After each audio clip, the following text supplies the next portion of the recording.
Have you ever looked at your phone and realized that the people who were supposed to love you the most had already decided you didn't belong?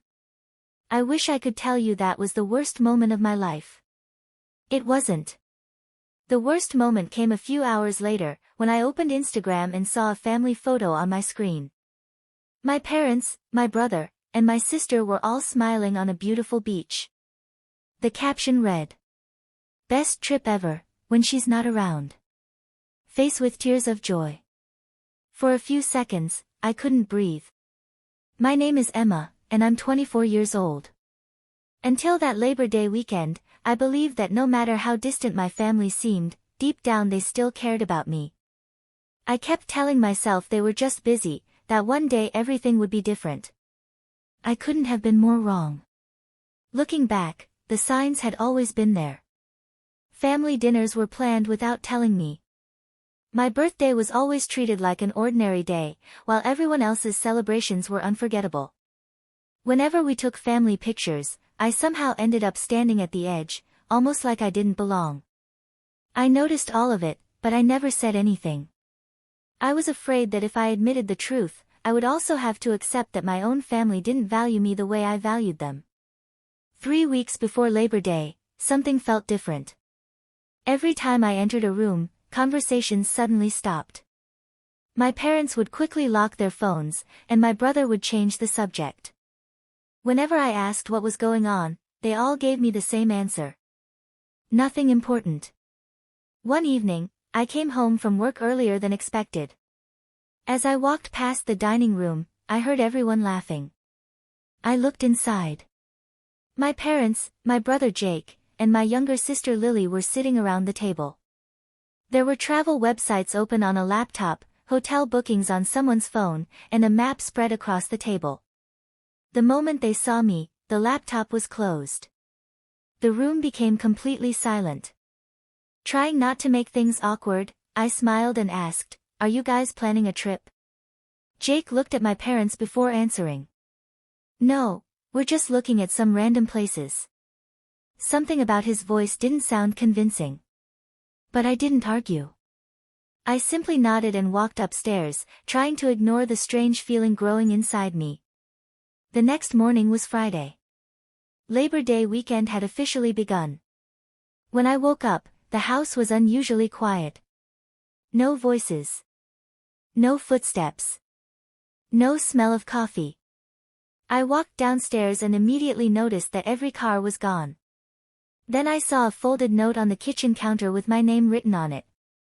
I opened it, expecting an explanation. Instead, it said, "We figured you'd rather stay home since you're always busy with work. There's food in the fridge. Don't forget to feed Max. We'll be back on Monday." That was it. No invitation. No apology. No phone call. No chance to decide for myself. My entire family had left for a holiday vacation without even asking if I wanted to come. As painful as that felt, I still had no idea that the real heartbreak was only a few hours away. For a while, I just stood there in the empty kitchen, staring at the note in my hands. Maybe they were right, I told myself. Maybe I had been working too much lately. Maybe they thought I wouldn't be interested in going. I kept making excuses for them because accepting the truth felt too painful. I placed the note back on the counter and tried to distract myself. I cleaned the house, fed Max, and even made myself some lunch. Every few minutes, I looked at my phone, hoping someone from my family would call. No one did. Around 3 o'clock that afternoon, my phone buzzed with a notification. It was from Instagram. My sister Lily had posted a new photo. At first, I smiled. I thought, maybe it's just a picture of the beach. But the moment I opened the post, my smile disappeared. There they were. My mom, my dad, Jake, Lily, all standing together with huge smiles on their faces. Behind them was a beautiful ocean view. For a second, I felt like I was looking at a postcard. Then I read the caption. "Best trip ever, when she's not around." Face with tears of joy red heart. I froze. I read it again. And then again. Surely, I was misunderstanding it. But there was no misunderstanding. The comments made everything clear.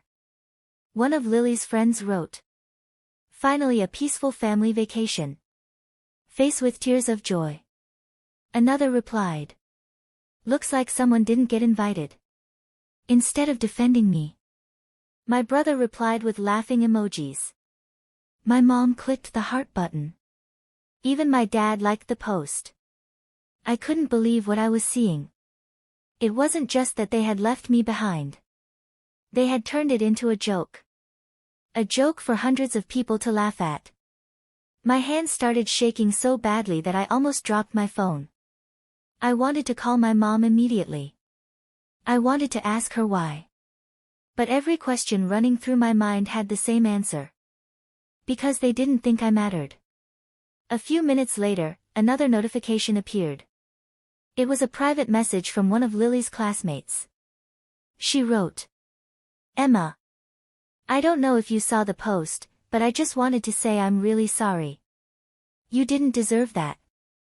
That message hit me harder than the post itself. A complete stranger had shown me more kindness than my own family. I thanked her and put my phone down. The house suddenly felt colder. The silence felt heavier. For the first time in my life, I stopped making excuses for them. Maybe this wasn't an accident. Maybe this wasn't a misunderstanding. Maybe this was exactly how they had always felt about me. I walked into the living room and looked around. Every family photo on the wall suddenly felt different. Every smiling face reminded me of the people who had just humiliated me in front of the world. Tears slowly rolled down my face. But after a few minutes, the tears stopped. Something else replaced them. Not anger. Not revenge. Determination. If my own family could leave me behind so easily, then maybe it was finally time for me to stop chasing people who had never truly wanted me. Little did I know. The truth behind that vacation was even darker than I could have imagined. The first year was the hardest. I worked from a tiny one-bedroom apartment with peeling paint, an old wooden desk, and a laptop that crashed almost every day. My entire office could fit inside a single corner of the room. During the day, I completed freelance projects for small businesses. At night, I studied everything I could find about entrepreneurship, leadership, and technology. While most people were sleeping, I was still awake, chasing a future no one else could see. There were weeks when I barely had enough money to pay the rent. Some nights, dinner was nothing more than instant noodles and a cup of coffee. I wasn't living comfortably. I was surviving. Then came the setbacks. A client disappeared without paying me.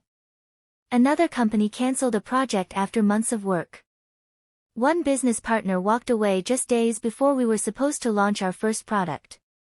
For a moment, it felt like my father had been right all along. Maybe I really was chasing an impossible dream. Maybe everyone who doubted me had seen something I couldn't. I sat alone in my apartment that night, staring at my computer screen, wondering if it was finally time to quit. But deep inside, a small voice kept telling me one thing. Keep going. So I did.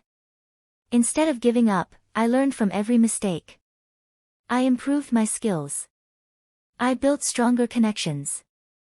I listened to successful people instead of negative opinions.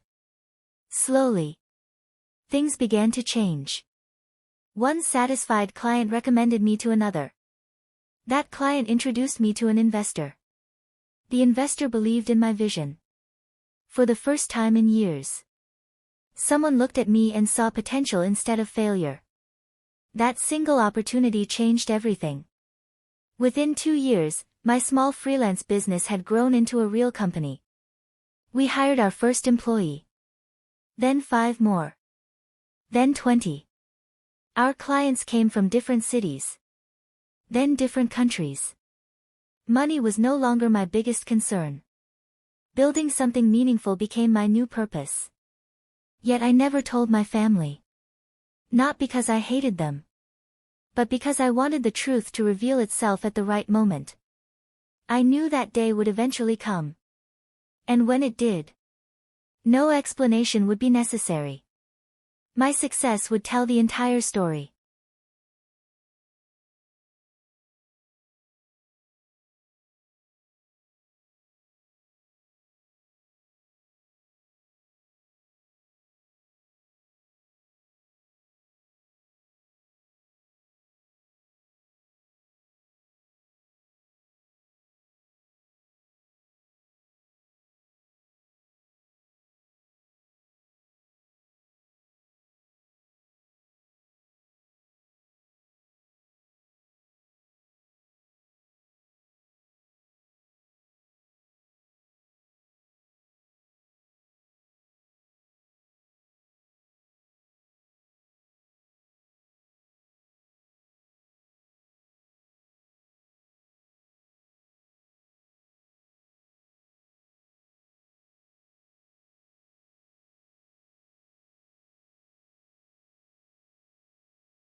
The two representatives stood silently in the driveway, exchanging confused looks. "I'm sorry," one of them said. "Our office received documents stating that this property had already been transferred to a new owner. We were sent here to complete the inspection before closing." Grandma remained perfectly calm. "I'm afraid you've been misled." The man opened his briefcase and pulled out a folder. "Would you mind taking a look at these?" Grandma accepted the papers and slowly flipped through each page. I watched her face carefully, expecting anger or panic. Instead, she smiled. A small, knowing smile. The representative frowned. "Is something wrong?" Grandma looked up. "Actually, you've just confirmed exactly what I expected." Both men looked completely confused. "What do you mean?" She carefully returned the documents. "These papers contain forged signatures." The younger representative's face turned pale. "Forged?" "Yes." He immediately called his office while standing in the driveway. After several minutes, he ended the call. "There seems to have been a misunderstanding." Grandma shook her head. "No. This wasn't a misunderstanding. It was fraud." Neither representative argued. They apologized repeatedly before leaving. As the sedan disappeared down the road, I turned toward Grandma. "How are you so calm?" She looked at me with gentle eyes. "Because I prepared for this months ago." She invited me inside. We sat in Grandpa's old study once again. This time, she unlocked the cabinet marked protection and placed several sealed envelopes on the desk. "I never wanted to believe my own children would betray me," she admitted. "But I also refused to ignore the warning signs." She opened the first envelope. Inside were certified legal papers. "My attorney suggested that if I ever suspected someone might try to steal the house, I should create a legal safety net." "What kind of safety net?" I asked. Grandma smiled. "I transferred the house into a protected family trust 6 months ago." I blinked. "A trust?" She nodded. "The house is still mine for as long as I live. But it can no longer be sold through ordinary paperwork." I stared at her in disbelief. "So, even if someone forged your signature, the sale would never be legal," she finished. For the first time in weeks, I felt hope. "They never knew." Grandma slowly shook her head. "I didn't tell anyone except my attorney." At that exact moment, her phone rang. It was her lawyer. "I've just received some important information," he said. "Our investigation found that someone has already been showing your property to potential buyers." My stomach dropped.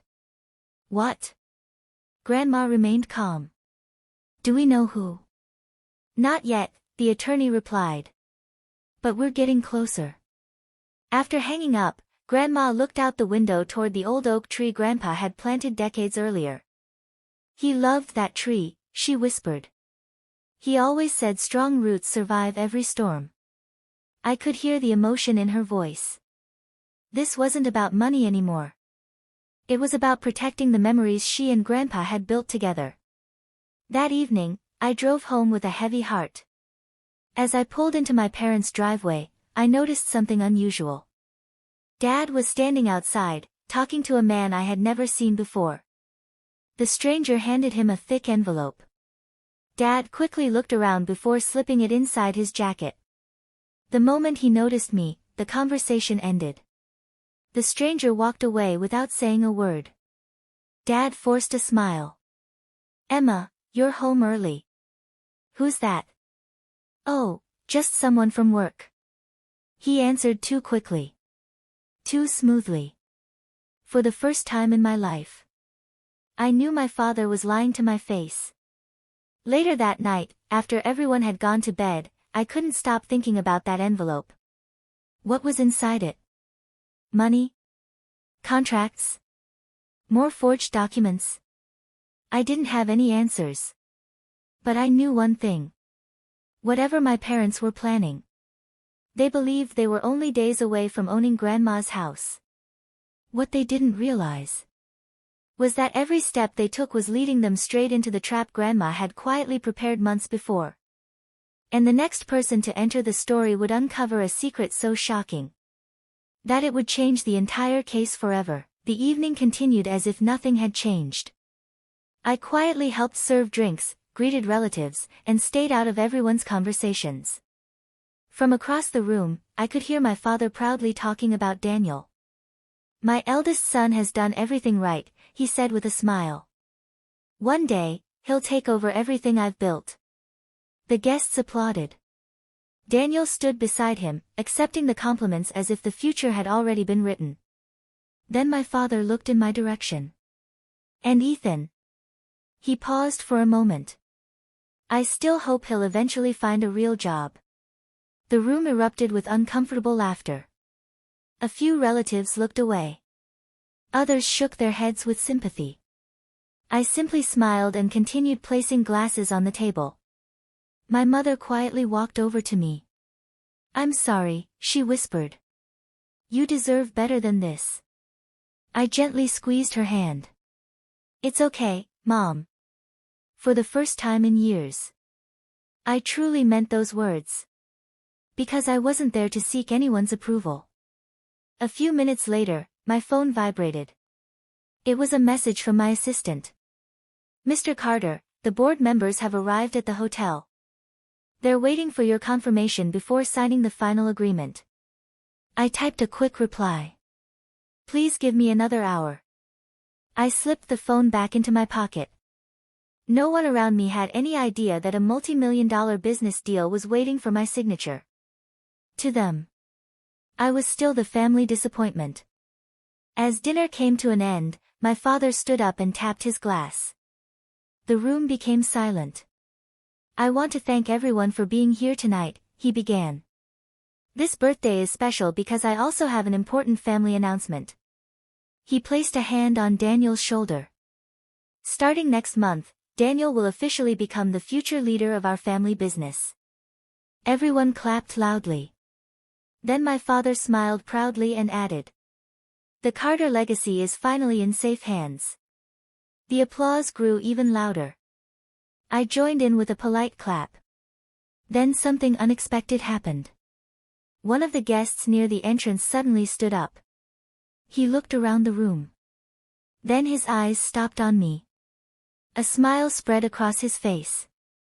Without saying a word, he began walking directly toward me. And the entire room fell silent.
No one moved.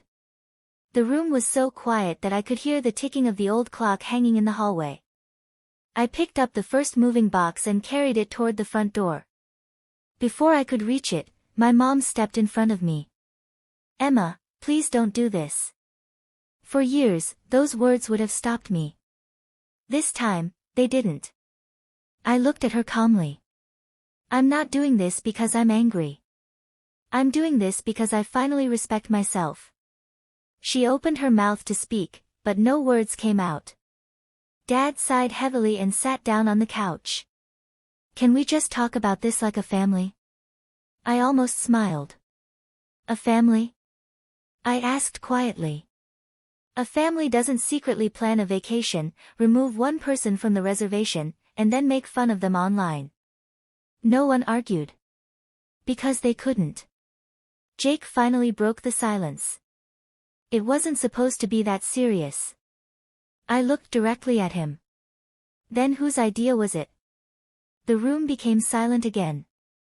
Jake looked at Lily. Lily looked at Mom. Mom looked at Dad. Finally, Dad spoke. It started as a discussion. He rubbed his forehead before continuing. "We were trying to reduce the cost of the trip." I frowned. My ticket had already been paid for. He lowered his eyes. "I know." That answer only made everything worse. Mom slowly sat beside Dad. "We thought you were always working, and we assumed you wouldn't enjoy the trip anyway." I shook my head. "You never asked me." She couldn't deny it. Then Lily quietly whispered. "The Instagram caption was my idea." I turned toward her. She looked like she was about to cry. "I thought it was just a joke," she said. "My friends always post things like that." I took a deep breath. "And when everyone laughed, did any of you stop to think how I would feel?" No one answered. Because they hadn't. After a long silence, Dad looked at me. "I failed you." Those 3 words surprised everyone in the room. He had never admitted being wrong before.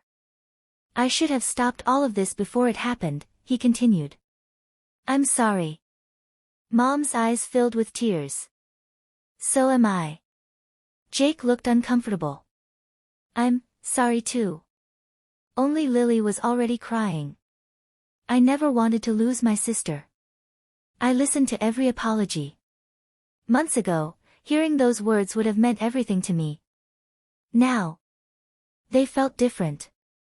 Not because they weren't sincere, but because they had arrived too late.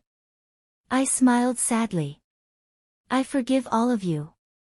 Relief appeared on their faces. Then I finished my sentence. "But forgiveness doesn't mean everything goes back to the way it was." Their smiles disappeared. "I need space. I need time. And most importantly, I need a life where I don't have to wonder whether the people around me actually want me there." I picked up another box. This time, no one tried to stop me. As I walked out of the front door, I felt something I hadn't felt in years. Freedom. For the first time. I wasn't walking away from my family. I was walking toward a better version of myself. The silence in the room lasted for what felt like an eternity. No one moved. No one spoke. Every pair of eyes was fixed on me. My father looked as though the ground had disappeared beneath his feet. "You started a company?" he asked quietly. 6 years ago, I replied. "And today, it employs more than 200 people across 3 countries." A wave of whispers spread through the room. 200 employees. 3 countries. Is this really Ethan? Richard smiled proudly. That's actually an old number.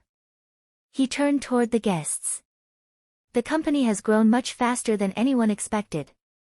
Their technology is now used by businesses around the world. One of my uncles couldn't hide his curiosity. If that's true, why didn't you ever tell us? I took a deep breath before answering. Because every time I tried to share a dream, I was told it would never work. So I stopped talking. I decided that one day, my results would speak louder than my words. The room became silent once again. Even Daniel lowered his head. For years, he had accepted every compliment while I quietly accepted every insult. My mother wiped away tears.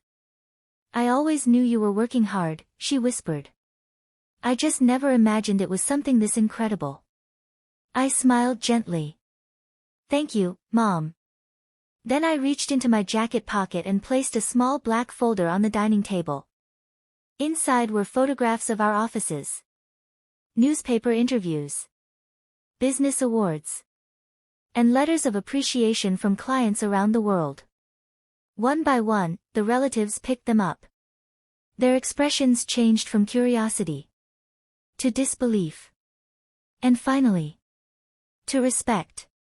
The same people who had ignored me for years were now asking questions about my company, my journey, and my future plans.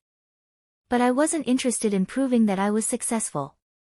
I wanted them to understand something much more important. A person's value should never be measured by someone else's opinion. Sometimes, the quietest person in the room is carrying the biggest dream. And sometimes, the one everyone calls a failure is simply writing a success story that no one has read yet.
Friday was only 2 days away. The meeting with the attorney had been scheduled. Every important witness had agreed to appear. The evidence was organized. For the first time, it seemed like the truth was finally about to come out. But Grandma wasn't celebrating. She sat quietly in her favorite chair by the living room window, staring at the old oak tree in the backyard. "Something's wrong," she said softly. I looked at her. "What do you mean?" She folded her hands. "When people know they've lost, they often make one last desperate move." I wished she was wrong. Unfortunately, she wasn't. That evening, Grandma's attorney called in a hurry. "Margaret, I need you to check the study immediately." Grandma looked confused. "Why?" "We've received information that someone may try to remove or destroy documents before Friday." Without wasting another second, we hurried upstairs. The study looked perfectly normal. The desk was untouched. The bookshelf hadn't moved. The cabinet labeled "Protection" was still locked. Grandma unlocked it carefully. Everything inside appeared to be in place. Then she paused. "Wait." She picked up one of the folders. "It isn't sitting the way I left it." I frowned. "You can really tell." She smiled faintly. "When you've kept papers in the same cabinet for 20 years, you notice even the smallest change." We checked every document one by one. Nothing was missing. But something had definitely happened. Someone had opened the cabinet. The attorney arrived less than an hour later. After inspecting the room, he pointed toward the lock. "There are tiny scratch marks." Grandma leaned closer. "I never noticed those before." "They're fresh," he replied. "It looks like someone tried to unlock it without a key." A chill ran down my spine. So someone actually came into the house. The attorney nodded. And they were looking for evidence. Grandma remained calm. They were too late. She reached into another drawer and removed a small sealed envelope. I moved the original documents weeks ago. I stared at her. The originals aren't in the cabinet? She smiled. No. The cabinet only contains certified copies. I couldn't help laughing in relief. They searched the wrong place.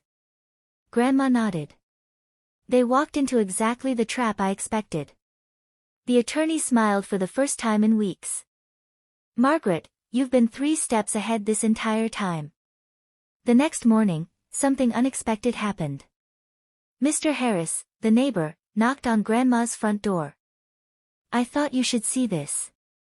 He handed us another flash drive. My security cameras recorded someone again. We immediately played the footage. A dark SUV stopped outside the house shortly after midnight. This time, the video was much clearer. A person walked toward the front porch wearing a baseball cap and gloves.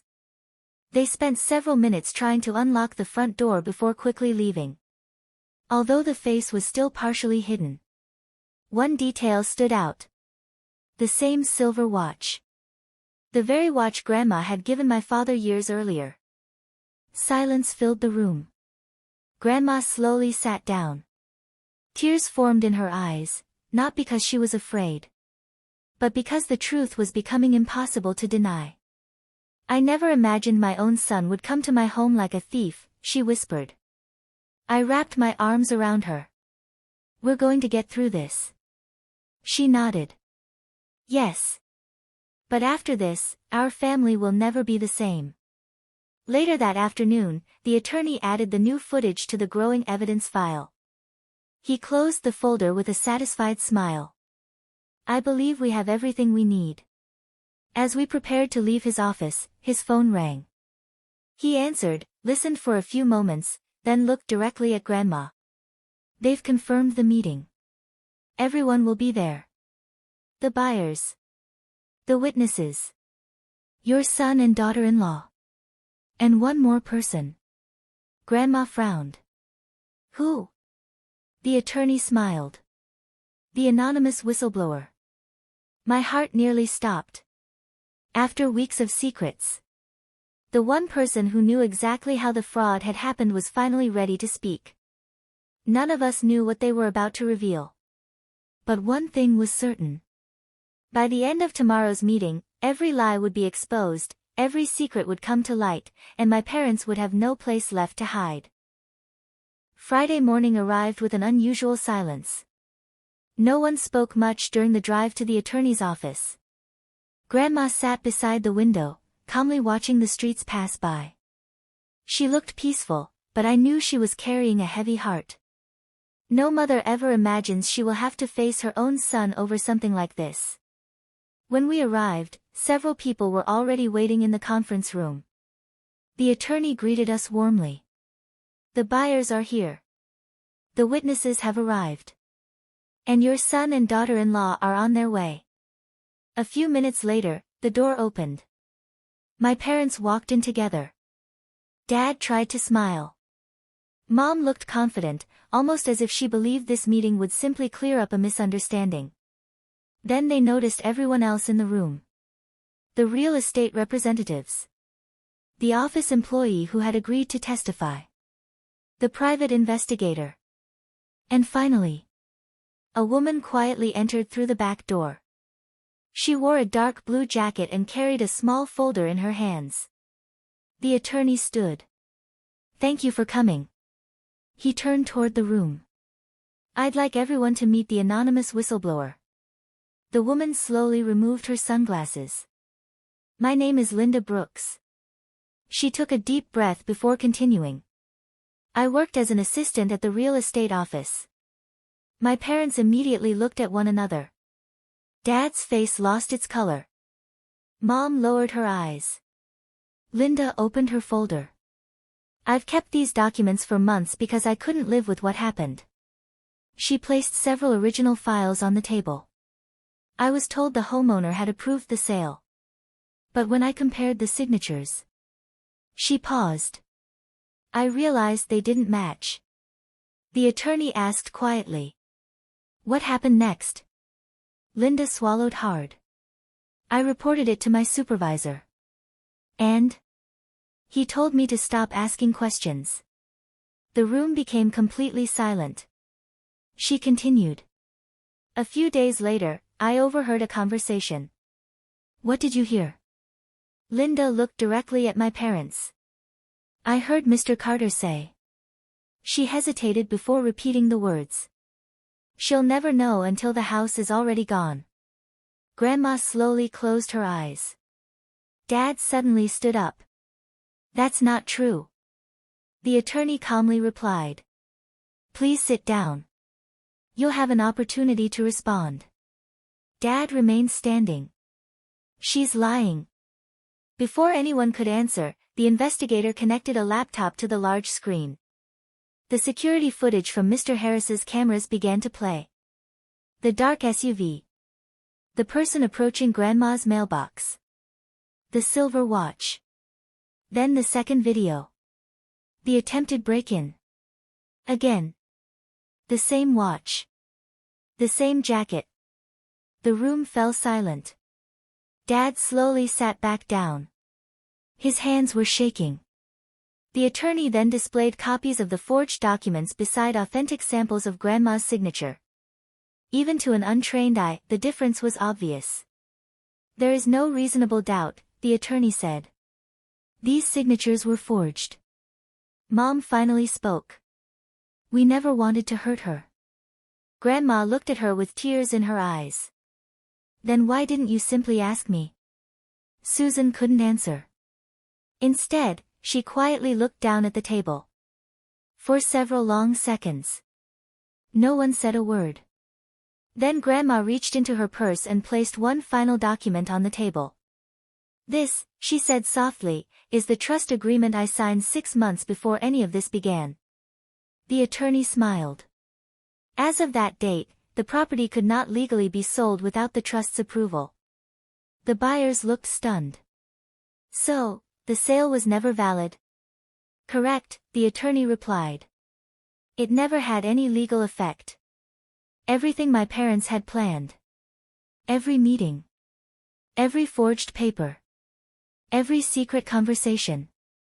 Had been completely useless from the very beginning. Dad buried his face in his hands. I've ruined everything. Grandma looked at him with sadness rather than anger. No, Daniel. You ruined it the day you chose greed over family. Her words filled the room with silence. The meeting wasn't over yet. There was still one final decision to be made. And Grandma was about to reveal exactly what she intended to do next, a choice that would surprise everyone in the room. That night ended very differently than anyone had expected. The conversations were no longer about success. Or money. Or business. They were about family. For the first time in years, everyone sat together without comparing one another. No one asked who earned the most. No one talked about titles or achievements. Instead, they laughed. They shared old memories. And they remembered what truly mattered. As the guests slowly began to leave, my father walked outside with me. The cool evening air filled the silence between us. After a few moments, he spoke. I missed so many years of your life. I was so focused on who I wanted you to become, that I never appreciated who you already were. I smiled gently. We can't change the past, Dad. But we can decide what happens next. He nodded. I'd like that. A few weeks later, my father visited my company's headquarters for the very first time. He met my employees. He saw the offices. He watched people greet me with respect, not because they feared me, but because they trusted me. On the drive home, he quietly admitted. Now I understand something. A true leader doesn't build success by making others feel small. He builds success by helping others grow. Those words meant more to me than any business award I had ever received. Months passed, and our family slowly grew closer. My brother and I started spending more time together. My mother smiled more than she had in years. And my father. He stopped asking people what they did for a living before asking who they were. Sometimes, life doesn't give us the parents we hoped for. Sometimes, parents make painful mistakes. But people can change. If they are willing to face the truth. As for me, I never built my company to prove anyone wrong. I built it because I believed every person deserves the chance to create their own future. If there's one lesson my journey taught me, it's this. Never let someone else's opinion become your limit. The people who doubt you today may one day become the people who admire your courage. Keep learning. Keep working. Keep believing. Because your greatest success doesn't begin the day the world believes in you. It begins the day you believe in yourself. Thank you for listening. And remember, your story is still being written.